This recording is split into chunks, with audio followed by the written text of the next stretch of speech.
Ice water turn Atlantic. Night calling in a phantom. Told them, hold it, don't you panic. Took an island, felt the mansion.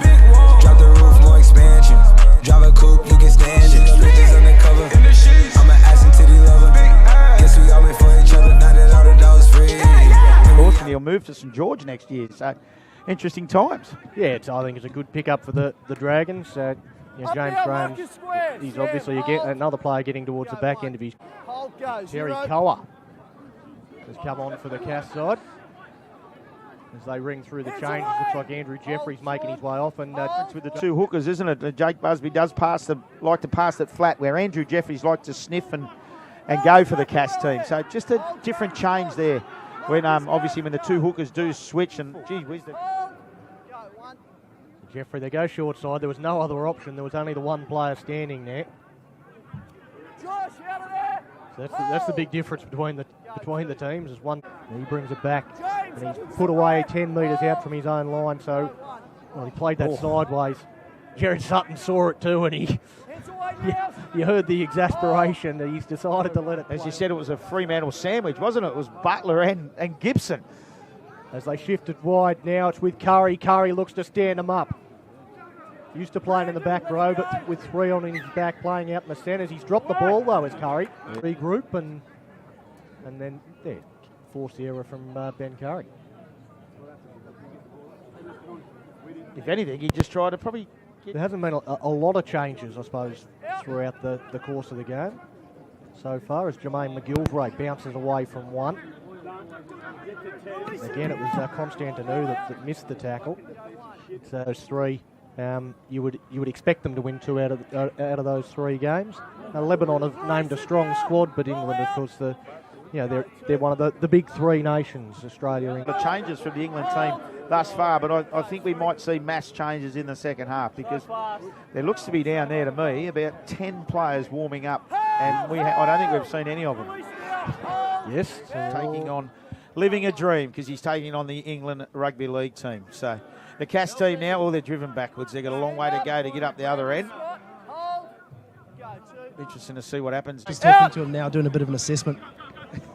I can give an assessment from up here. He won't be back on. That's Losey with the football. Jeremy Edwards. Tonga, Scotland, as we mentioned, got beat tonight, but maybe they just didn't play. Mind you, New South Wales country. Vaunted line speed of England has all but disappeared. As they go across the face, and a great face ball ends up with Lusso. Great pass to Lane Edwards there, as we've seen many, many times. He wants his hands on the ball. Next Friday, October 27, England will take on Australia in Melbourne. Their next game is Saturday, November 4th versus Lebanon at Albion Stadium.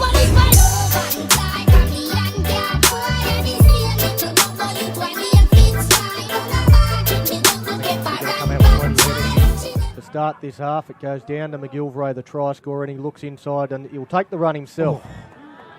I think the crowd like that. That was a solid hit. Damien Paila, good shot.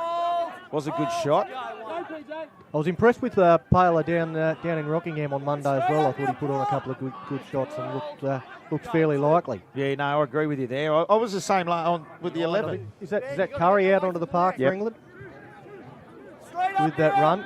And he's an interesting selection for England. A lot of people critical of the fact that he's come into the... Uncapped for this English team, so hasn't played a test matches yet. So they're quite happy to shift the ball around. They're not going forward at the moment. This has been a good set from the Cass team defensively.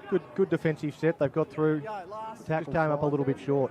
Hodgson again working his magic, looking for runners, just dummies inside, picks up on the outside. They're 5 metres out, this English side. The Cass team looking to build now. It's out the back.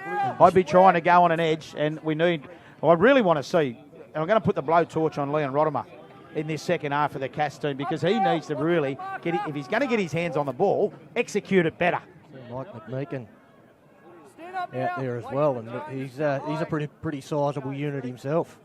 Yeah, definitely throwing some big boys on in this second half, or the third quarter of this game. Andrew Jeffries, quick shift out.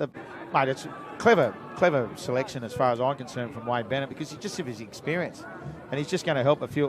Big yards. Just couldn't get a pass away. Roby out of dummy half. Roby goes for the line. Paila tries to hold him up and can't.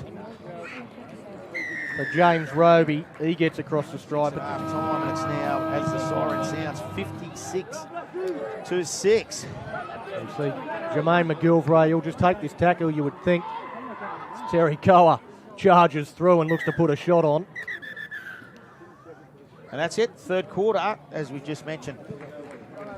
56 points to 6, 22-0 to the England side, and after multiple changes. Pete set, we haven't seen too much of this. It's with Paila. He'll take the first run. It's a good test for the line defence of the English side here too, because both tries have Been tested. Their online defence hasn't really been tested tonight. Rodimer out to Edwards. Edwards steps, gets the ball inside to Jeffrey, flicks it out the back to Rodimer. Rodimer to Paila. Damien Paila with the ball, and he'll be put down 20 metres in from touch, about 10 metres out. Andrew Jeffrey at dummy half. Looks one way, goes the other. Y'all gotta move. Y'all gotta move. Y'all gotta move. Give me some room. Give me some room. Give me the juice. How about the coupe? How about the coupe? How about the shoot? Y'all gotta move. Y'all gotta move. Give me the juice. Back on my bullshit, my back to the wall, turn my back on you, all of you finished. Back to these bullets, it's back to the job, put my Mac out and all of you running. Back on my hood shit, it's back to the push.